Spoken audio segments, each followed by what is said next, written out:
Iphini likaNgqongqoshe wezokuvikela ubantu bonke Kolomisa uShiyangalazi khathi kunohlelo obelubukhoma kwenye yemsakazo ngesikhathi omunye wabalaleli eshaya ucingo waphendula wathi hamba uyofa, kanti lokhu kube sekususa omkhulu umsindo kwaphakamisa nemoya.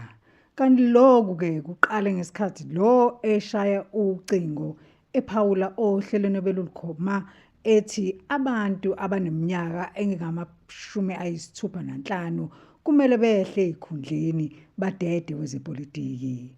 Uphinde-ke wacacisa umhlonishwa ukuthi hayi khona empeleni ngathi awuyiboni ngendlela ekufanele yenzeke ngayo lento. Abantu eNingizimu Afrika empeleni asebeneminyaka eqinile yibona ababalekile ngoba isipiliyoni isona esibalekile kuyona imikhakha ehlukene ikakhulukazi nawezepolitiki.